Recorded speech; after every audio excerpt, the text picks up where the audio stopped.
Instrucción 20. La fraternidad y la raza futura. De afuera, de pequeños átomos del caos, hemos llegado a ser lo que somos. Ninguna fuerza oculta puede detenernos, saltaremos de estrella en estrella. Destruiremos las barreras que nos han confinado hasta ahora, puesto que el mundo hoy es mejor que haya sido nunca antes. Adelante, hacia arriba, siempre. Es el grito de batalla del espíritu conquistador. Desde que sus ojos se abrieron, la raza humana se ha imbuido conscientemente de ese divino descontento que es nuestro medio de progreso en el sendero evolutivo. Esto es cierto por lo menos en lo que respecta a la gran mayoría, pues hay algunos que se han rezagado y se han empeñado en dar coces contra el aguijón, pero eventualmente alcanzarán la meta de la perfección y de la reunión con Dios. Un alma perdida es una concepción imposible si consideramos que todos somos parte de Dios, en quien en realidad vivimos, nos movemos y tenemos nuestro ser. No podemos existir fuera de Dios, en un infierno, y si una sola alma se perdiera, ello significaría que se había perdido una parte de Dios. Pero entonces podrá preguntarse, ¿cuál será el significado de cierto número de pasajes del Nuevo Testamento en el que se habla de la eterna salvación y condenación? Esos pasajes se comprenden fácilmente cuando se iluminan convenientemente con un diccionario, y con el conocimiento de las enseñanzas ocultas. En primer lugar, el significado depende de la definición de la palabra everlasting, perdurable. Como todas las demás palabras de la versión inglesa de la Biblia están traducidas del griego. La palabra original es aionian. Refiriéndose al diccionario griego de Liddell y Scott, se verá que esa palabra tiene muchos significados: indefinido periodo de tiempo, una edad, una vida, como por ejemplo cuando San Pablo la emplea en su carta a Filemón, a quien le enviaba a Onésimus, un esclavo convertido, diciendo: porque quizás se ha apartado de ti por algún tiempo, para que lo volvieses a tener para siempre. Versículo 15. La palabra favorecer para siempre es una traducción del mismo everlasting, sin fin, perdurable en relación con el castigo o salvación, y como Onésimus y Filemón eran ambos mortales, la palabra aionian debe significar necesariamente algo diferente de lo que generalmente se entiende por everlasting, perdurable. En el caso citado no puede significar más que el periodo de una vida. Tan pronto como comprendemos que esa palabra no significa eternidad, sino solamente una edad o duración indefinida, un periodo de tiempo que tiene principio y fin, esos pasajes quedan iluminados por una luz muy diferente, y en vez de eterna salvación o condenación, por un periodo indefinido. ¿Qué es lo que significa esto? En las instrucciones anteriores vimos cómo comenzó el hombre su evolución en la actual condición densa de la Tierra en la época polar, donde ensayó por vez primera el construir su cuerpo de materia química. La cualidad de este cuerpo es la inercia. En la Biblia se le llama Adm.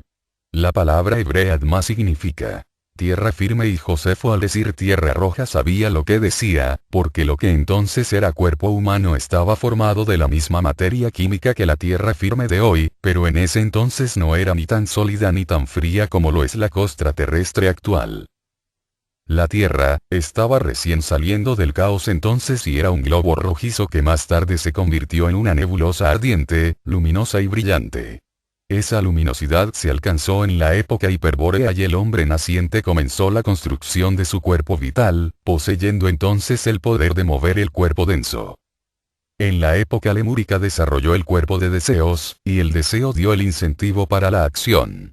En la época atlante se incorporó la mente para actuar como yugo de los impulsos. La astucia era su cualidad inherente, pero en la actual época aria, el ego se manifiesta por medio de la mente, desarrollando la facultad de la razón que está sobrepasando a la astucia. De esta forma se ha ido desarrollando hasta cierto punto un vehículo poseedor de determinada facultad o cualidad en cada una de las sucesivas edades, así como en la escuela pasa el niño de grado a grado, año tras año, desarrollando la facultad de escribir, leer, etc., hasta cierto punto en cada etapa. Pero hay algunos que se atrasan en las clases cada año, hay algunos que no aprenden lo suficiente como para pasar al grado superior. Por consiguiente se les condena a quedarse en la misma clase otro año más para que adquieran los conocimientos necesarios para entrar en la clase superior y seguir avanzando. Los que se han esforzado diligentemente en dominar las lecciones se salvan de esa necesidad y entran en una nueva clase. No lo han realizado ya todo para siempre, pues en la nueva clase hay lecciones que es menester aprender, y salvo que cada uno siga obrando bien, paciente y constantemente, probablemente será reprobado cuando llegue el nuevo examen. Y lo mismo que sucede en la escuela para niños, sucede en la escuela de la vida. El esfuerzo constante es el precio del ascenso al grado siguiente, y en cada uno de ellos quedan siempre algunos rezagados. Nosotros, los occidentales, somos los precursores, generalmente hablando, y las otras razas, amarilla, morena y negra, son los rezagados de ineficiencia, pero sin embargo todos están avanzando y en algún tiempo llegarán a nuestro estado actual de realización y nosotros habremos ido más allá, si continuamos siendo diligentes. Para comprender convenientemente este asunto es necesario distinguir claramente entre los cuerpos de las razas y los espíritus que en ellos habitan. Los precursores disponen siempre de cuerpos raciales blandos, flexibles, sensitivos, que tienen la calidad de llegar a cierta altura evolutiva. Bajo el dominio de los espíritus precursores la raza o la nación evoluciona lo más que puede, y cuando ha llegado al cenit de la realización los precursores la abandonan a la siguiente clase de rezagados y entonces comienza la raza a declinar conforme va siendo aprovechada por clases de espíritus de creciente incapacidad, hasta que por último degenera tanto que ya no quedan espíritus pertenecientes a nuestra humanidad suficientemente atrasados como para poder progresar en tales cuerpos. Entonces las mujeres se hacen estériles, pues no se depositan en ellas más átomos, simientes fertilizantes y la raza muere. Tal es el plan divino de desarrollo, pero aquí como en todas partes el hombre tiene prerrogativa divina de producir el desorden en la naturaleza durante algún tiempo, adhiriéndose a una raza de manera que resiste a los esfuerzos de los grandes guías para ayudarlo a progresar, como veremos que ha sucedido con cierta clase de espíritus. Considerando el hecho de que la tarea de las razas arias es la de desarrollar la razón, y que nosotros, los del mundo occidental, somos los más avanzados, no es nada sorprendente que lo analicemos todo, la religión inclusive. La religión, como todo lo demás, es un estado de crecimiento y progreso, y como la obra actual del mundo occidental está siguiendo principalmente líneas materiales, sus enseñanzas religiosas no están todavía tan claramente enunciadas como en algunas de las religiones orientales. El resultado de esto es que algunos investigadores se burlan de las enseñanzas cristianas, mientras que otros se han visto obligados a dejarlas y a adoptar los sistemas orientales. Desde el punto de vista ocultista eso es una retrogresión. Los grandes ángeles del destino, que tienen a su cargo nuestra evolución actual, dan a cada nación la religión apropiada para su grado de desarrollo, y podemos estar bien seguros de esas grandes inteligencias no cometen errores. Ellos nos han dado la Biblia que contiene a la vez las religiones judía y cristiana. Una sola no hubiera sido suficiente, pero ambas son absolutamente necesarias para nuestra evolución como lo veremos cuando consideremos la materia completamente.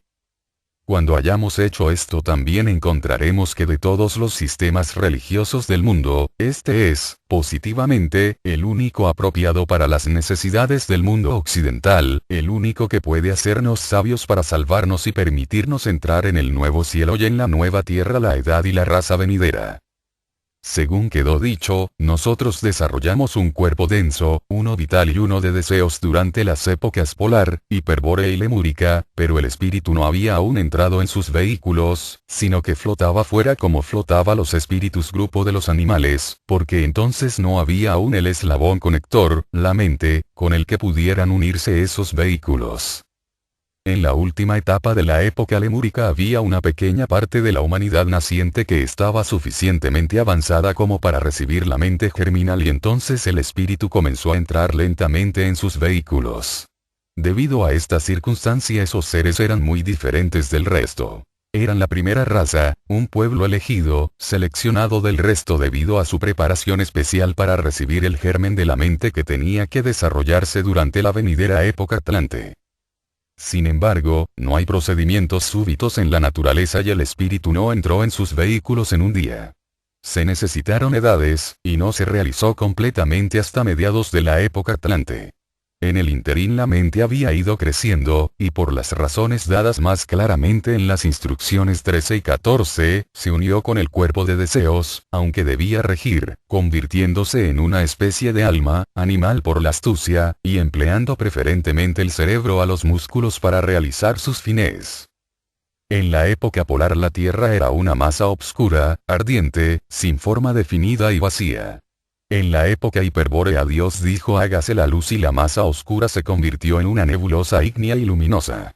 En la época lemúrica el contacto de la nebulosidad ardiente con el frío del espacio exterior produjo la humedad, y el agua densa al ponerse en contacto con el foco ígneo central, salía al exterior como vapor, enfriándose nuevamente y volviendo al foco central.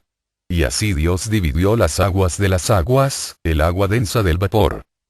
De esa manera comenzaron a formarse incrustaciones que constituyeron en la última parte de la Lemuria islas sobre las que vivió el hombre en esa atmósfera de neblina ardiente. En la primera parte de la época Atlante la tierra se llenó completamente de costras y de esa tierra húmeda surgió la neblina que humedeció toda la faz de la tierra. Esa neblina fue haciéndose menos y menos densa y su extensión sobre la superficie de la Tierra disminuyó gradualmente hasta que por último cesó de envolver a los seres humanos, quienes entonces comenzaron a ver la clara atmósfera en torno suyo y más o menos en el mismo tiempo el espíritu había entrado completamente en sus vehículos. Nuevamente había algunos que habiéndose desarrollado más que otros fueron, por consiguiente, un pueblo elegido para convertirse en los progenitores de un pueblo que se multiplicaría como las arenas del mar en una tierra prometida. Ya para entonces la neblina se había condensado en agua que gradualmente inundó el valle de la Atlántida, situado entre la actual Europa y América, así que se hizo necesario para el pueblo de Dios el enlugar y fueron guiados fuera de la inundada Atlántida, según se relata en la historia de Noé, que fue el primero que vio el arco iris porque ese fenómeno era imposible en la nebulosa atmósfera de la Atlántida y de Moisés que guió al pueblo elegido a través de las aguas del Mar Rojo, donde Faraón o los malvados reyes atlantes perecieron. El pueblo elegido eran los semitas originales, la quinta raza atlante. No hubo raza alguna anterior a la mencionada en la última parte de la época lemúrica.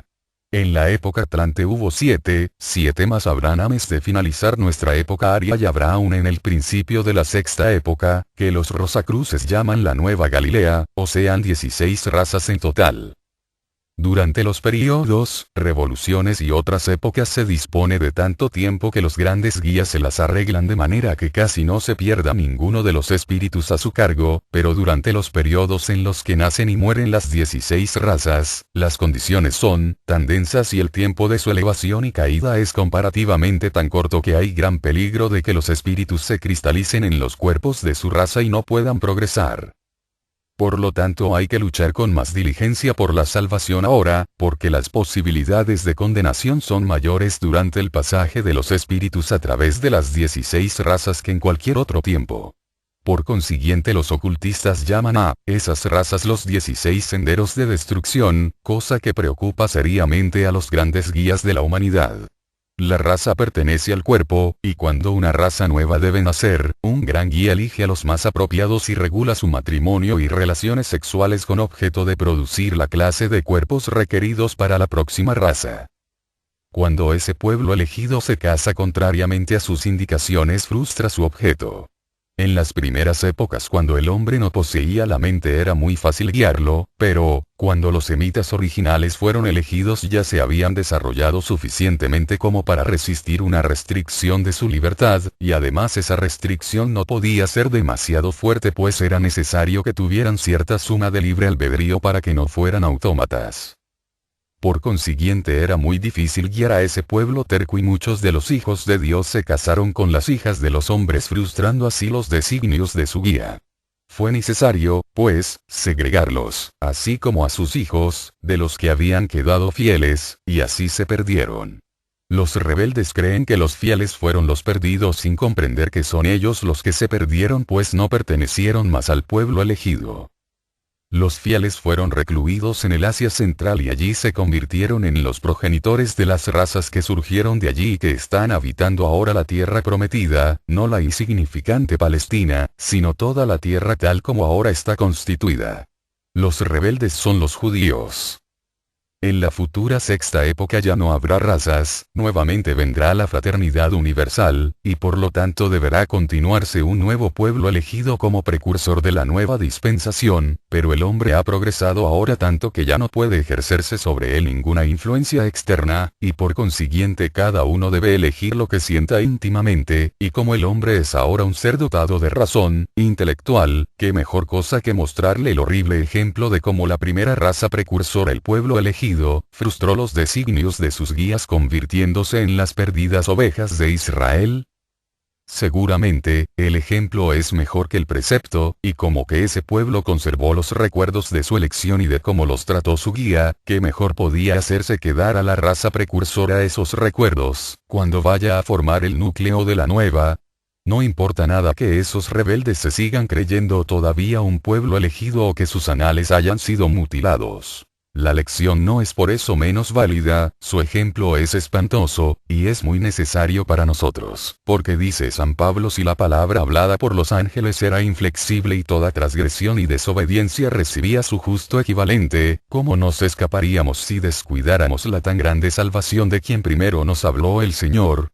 La religión cristiana tal como se expone popularmente basta para las necesidades de la gran mayoría del mundo occidental que está ocupada todavía con el lado material de la evolución, y para aquellos que deseen encontrarse entre el núcleo de precursores de la raza futura solo es necesario que busquen, y encontrarán el cristianismo esotérico, que será la religión universal de la sexta época, y sobrepasará a las religiones de raza, hinduismo, budismo, judaísmo, etc., así como la fraternidad universal sobrepasará a las razas y a las naciones.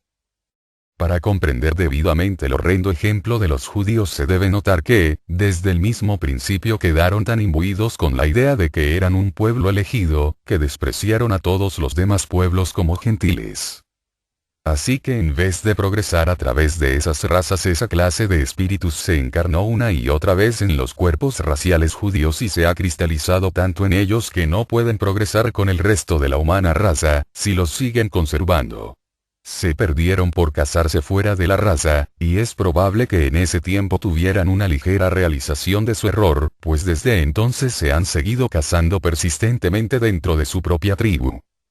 Los grandes guías de la evolución han tratado de ayudarlos desterrándoles repetidamente a otras naciones, pero en vano, han rehusado siempre amalgamarse, y una y otra vez han vuelto a su árida tierra, felices con poder aislarse de los demás. Por lo tanto, como último recurso, cuando el gran instructor Cristo Jesús llegó para enseñar esa fraternidad universal que debería suceder a las tribus y naciones, vino a aquellos que más lo necesitaban, el cristalizado pueblo judío. Otros pueblos pueden estar atrasados en la escala de la evolución, pero ninguno estuvo o está perdido en el mismo horrendo sentido que los judíos. Todos los demás espíritus están progresando de raza en raza. Ellos solos renacen continuamente como judíos, y con el tiempo se quedarán detrás de los demás, y hasta tendrán que volver al caos cuando se hayan quedado demasiado rezagados, y tendrán que proseguir su avance en una evolución futura, cuando ésta haya llegado al estado de desarrollo necesario para darles la oportunidad de seguir adelante, como será probablemente el caso de los espíritus lucíferes. Para salvarlos de ese destino, Jesús nació entre ellos.